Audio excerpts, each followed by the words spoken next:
Most people recognize at least some reasons to do what the law tells them to do. For instance, you should do what the law tells you to do, otherwise you'll go to prison. There you go. That's a reason from self-interest. But are there any stronger reasons? Are there political obligations? Political obligations are a special kind of reason for obeying the law, usually thought of as having four features. Firstly, they are pro tanto, which means they apply as far as possible, or as far as there are no overriding reasons. Secondly, they are comprehensively applicable. They apply to all laws. They don't just apply to some laws, they apply to all of them. Thirdly, they apply to everyone who lives in the area governed by the law. If you live under the law, then these reasons apply to you. Fourthly, and most importantly, they are content independent. That means that the reason you have for obeying the law has nothing to do with what the law actually recommends or whether or not it's a good idea.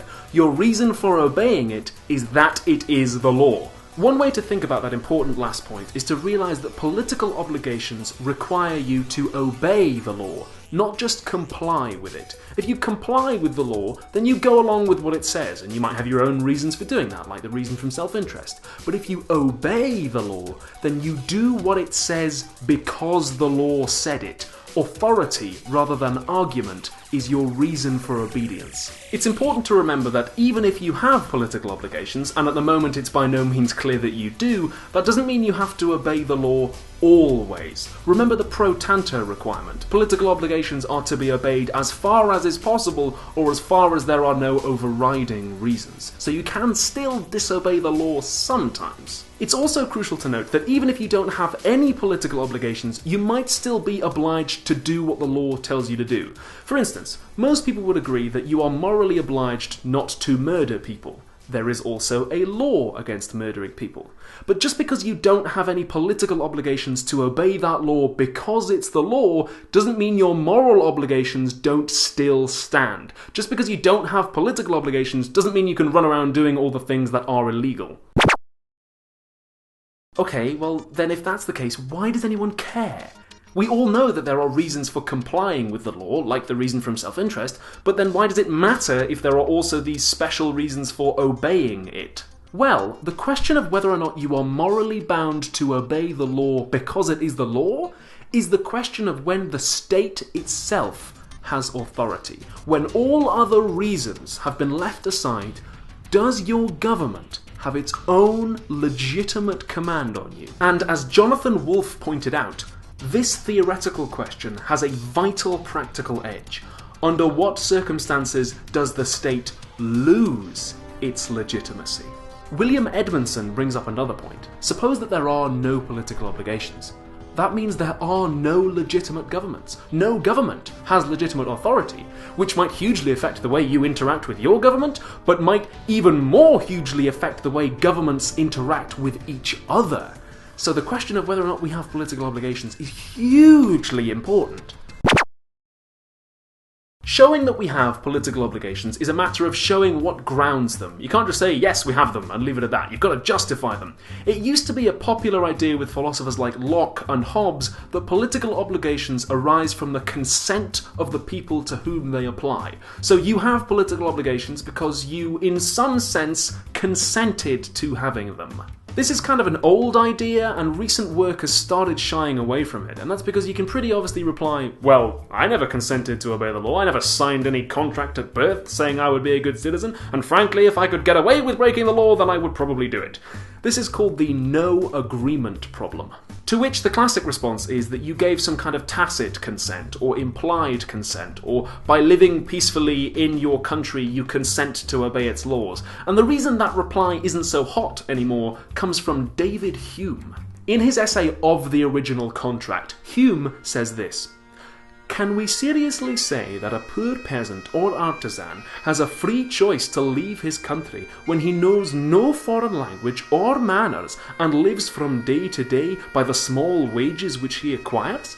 We may as well assert that a man, by remaining in a vessel, freely consents to the domain of the master, though he was carried on board while asleep, and must leap into the ocean and perish the moment he leaves her."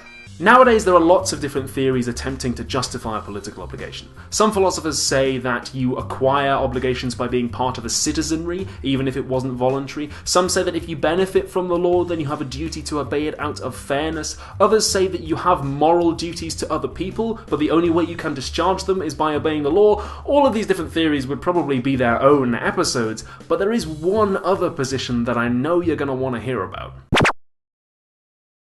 Anarchists. Philosophical anarchists believe that you have no political obligations. There are no special reasons for obeying the law because it's the law.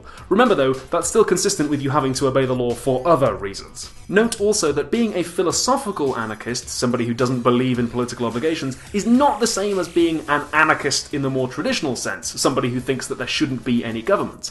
As a matter of fact, some philosophical anarchists are anarchists in the more traditional sense, but not all of them. Philosophical anarchists come in two flavours.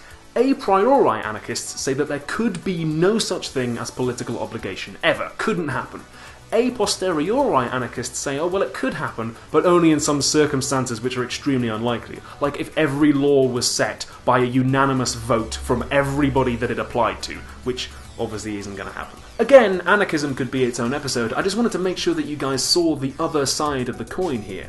Anarchism used to be a popular position and then it kind of died down a bit, and it's actually made a bit of a comeback in recent years, so it is a serious philosophical position that you can defend. So the jury is still very much out on whether or not we have political obligations. This is a big, big field of study and a lot of theoretical ground. That's why I've had to give you this very brief summary. But what do you guys think? Do we have political obligations? Recommended readings, as usual, are in the description, and for more philosophical videos every Friday, please subscribe. This episode was commissioned by the Open University. To find out more about philosophy, please visit the Open Learn website. Hey, my hair and clothes have changed, and it's definitely not because I filmed the first half of the episode weeks ago, and it is because I'm actually a time-travelling wizard. The next episode was also commissioned by the Open University, so next time we'll talk about can you trust testimony, but last time we asked should smokers get lung transplants? Alex Marsden and Ilyan Bobev said, look, if we had a healthcare system which deprioritized people for treatment, if their healthcare problem came as a result of some voluntary action by them, then wouldn't we differentiate the healthcare resources? Like, wouldn't somebody with cystic fibrosis not be competing for the same resources as somebody who was pregnant? So are we really going to have all the problematic clashes that we talked about? Well, at the end of the day, it all comes down to money, doesn't it? The scenario we were talking about had as its relevant resource the availability of transplant organs, but there's no reason that we couldn't take the principles we were talking about and apply them to a healthcare budget. Now, Dan Wickler, one of the philosophers we were discussing, has interesting ideas about healthcare budgets. He said that the healthcare budget should be supplemented by the defence budget, because the job of the defence budget is to protect the people from harm. So if the biggest killer of the people is heart disease, for example, then the defence budget should go towards alleviating that, which is quite a cool idea. It has potentially quite big implications. Caroline Kielman and a few other people pointed out that pregnancy isn't a disease, so why was I talking about that? And yeah, of course, I didn't mean to insinuate that pregnancy was a disease, but it is a condition that people voluntarily put themselves in, typically, which requires some healthcare resources. So you are putting yourself in a state where you are competing for limited healthcare resources. And according to McMahon, the other philosopher we were discussing, that should deprioritise you for healthcare. So it is still a big problem. Now, Jacob Beer and Sean Watson both pointed out that if the pregnancy comes to term, there's an unborn child there who didn't voluntarily put themselves in the position of being an unborn child, so their needs shouldn't get deprioritised, which is a very good point. But certain things like painkillers and epidurals for the mother, and postnatal classes, antenatal classes, and obviously a big one, abortions, those things all would get deprioritised. So we've still got a massive problem here about people giving birth to babies getting deprioritised for healthcare. Also, speaking of babies, last time I said that women are the ones who have babies. I'm sorry about that, because that actually excludes trans men, who can, of course, still get pregnant. So what I should have said was people with wombs or people who have babies are at risk of being deprioritised there. So I'm sorry about that. Hope no one was upset by that. I'll try and do better in future. A few people disagreed with me that McMahon's theory seems to apply whatever the numbers are. So I said that if we have 1,000 people with smoking-related illnesses and one person with cystic fibrosis, according to McMahon, the cystic fibrosis person should get prioritised for care. And a few people said that didn't quite follow, because the scenario we examined, there were only 2 people, one of whom was a smoker and one of whom had cystic fibrosis. But the thing is, I don't see how scaling up the numbers really gets those 1,000 people out of it. Each person in that 1,000 will still be individually responsible and morally liable, according to McMahon, for the share of the harm that they are doing by competing for limited available healthcare resources. So I don't really see how multiplying the people gets him around that. And if we were to introduce some cutoff point and say, okay, when the numbers get big enough, we should prioritise saving the many over saving the people who haven't assumed their healthcare condition voluntarily, well then it's difficult to introduce a cutoff point that isn't going to be arbitrary or undermine McMahon's reasons for making his argument that he did in the first place. James Smart brought up vaccination, which is a really cool debate. If a parent chooses not to vaccinate their child and the child then gets sick, should they be deprioritised for healthcare? Well, remember that McMahon's theory is that people who voluntarily assume some healthcare condition should get deprioritised. Now, the child didn't choose not to be vaccinated in that scenario. The parent chose not to have them vaccinated. So it would be out of line with what McMahon was saying to deprioritise the child. However, we might still say that the parent has taken some voluntary action which has put somebody at risk. They've obviously put the child at risk by not having them vaccinated, but they've also put the child in a place where they are competing for, again, limited healthcare resources. So maybe he would say that we should impose some kind of penalty, like a fine or charging them for the healthcare on the parents, which is a really, really cool idea. I really, really want to do an episode on vaccination, in particular whether parents actually do have the right to choose not to have their children vaccinated, and bring in some John Stuart Mill and some liberty and some government coercion theory, which would be really, really cool. So thank you for bringing that up. Zulbaluigi said that if smokers knew that they were very unlikely to get lung transplants if they got sick as a result of their smoking, then it would probably cut smoking rates and would in the long run save lives. And yeah, I mean, that's an argument you can make, and McMahon does make that argument with regards to alcoholism. The trouble is, though, I mean, I can see intuitively where the idea for that comes from, but the only way to really show that that would be true would be to actually try it and see whether it did. And if we're wrong, then a lot of people are going to die. So I think it's easier to see the intuitive idea behind that argument than it is to say, yes, I definitely think this is true and we should go for it. Dakota Hensley and Orsvo Patriarch brought up a great question. What about jobs which inherently carry more risk of healthcare problems? For instance, police officers or firefighters. They choose their jobs, and if they get injured in the line of duty, do they get deprioritised for healthcare? Isn't that what McMahon would recommend?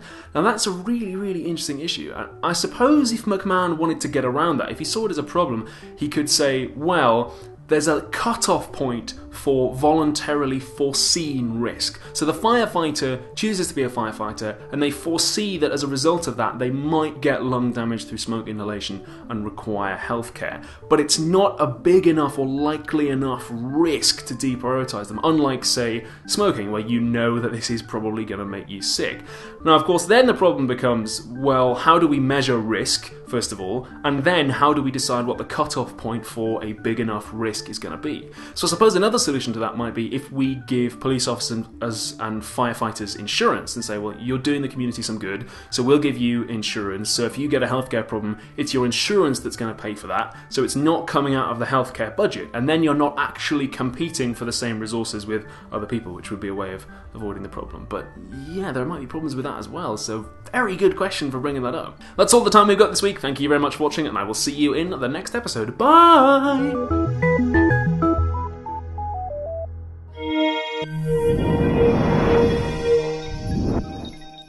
Get more from the Open University. Check out the links on screen now.